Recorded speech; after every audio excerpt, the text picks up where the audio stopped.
The government has been forced to urgently review the case of a pregnant war widow who struggled to deal with the defence bureaucracy after the death of her husband earlier this year.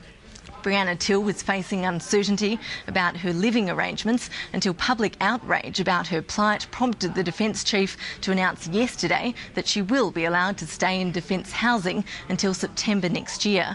Breeanna Till's family says the red tape surrounding compensation provisions and support services needs to be cut down dramatically.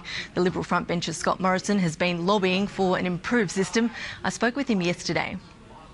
I mean, it's hard enough to deal with the shock and the tragedy, but then to have to deal with a fleet of bureaucracy with no single point of contact, I think is very hard. And she's saying, well, I've gone through it, but many others have sadly had to go through it. Too many in these last 2 years, and hopefully not too many more.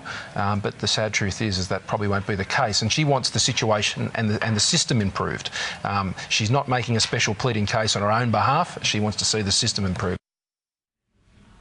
Joining me now from Canberra is Neil James from the Australia Defence Association. Good morning. Good morning, Ashley. Neil, is Breeanna Till's story a one-off case, or is this a common problem for widows and for that matter, veterans? Look, it's a common case overall.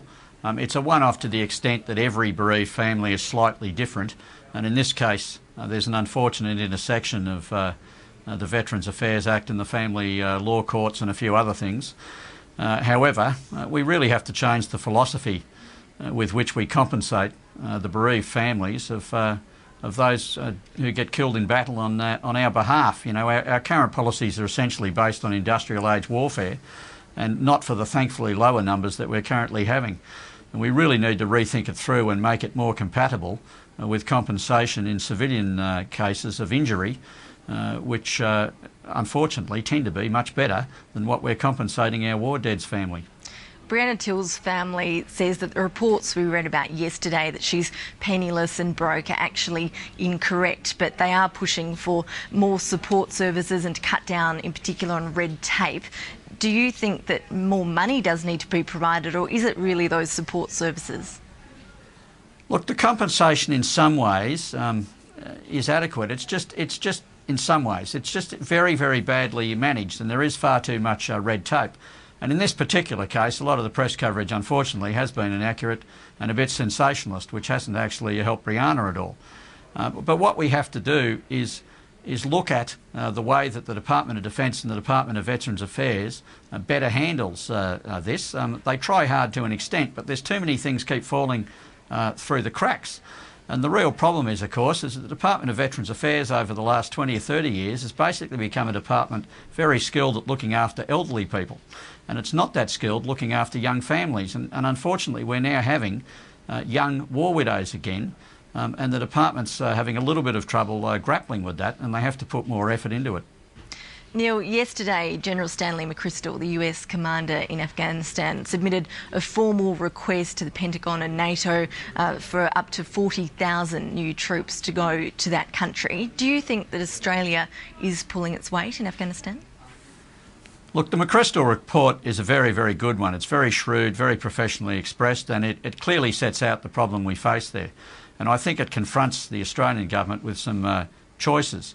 And some choices, of course, that they've been trying to, in some ways, avoid facing since this situation became clear roughly in the middle of last year. The Defence Association position is quite clear. All wars are contests of will.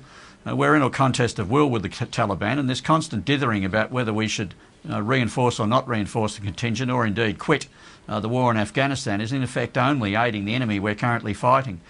We believe when the Dutch go, the Australians should become the senior coalition partner in Uruzgan province. If that means increasing our contingent, if it means escalating our force levels, then that's what we should do. You shouldn't be in a war unless you intend winning it, and to win it, we probably need to increase our force levels. And do you expect the Rudd government will be soon getting another formal request to do that? Well, I suspect they're giving enough hints that they don't want that type of request, but you've really got to look at this from the moral point of view. We shouldn't have gone into this war unless we intend winning it, and if winning it means increasing our efforts, then we need to. And the Rudd government really needs to address this issue and not wait for President Obama, who appears to be dithering on the issue. A report in the Weekend Australian accused the ADF of trying to put up a wall of silence about the injuries sustained by diggers in Afghanistan, that they're hiding them effectively when they come back to Australia. Is that true? And if so, why do you think that's happening? Look, it's partly true, and the whole country's a little bit at fault here. For example, every time we see our war wounded discussed in the papers, the insulting term injured is used when they're actually wounded. We really have to address this issue. There are some security aspects in that there are people in Australia who, for reasons of religious or ideological conviction, won't hesitate to harass the families of servicemen, including wounded servicemen.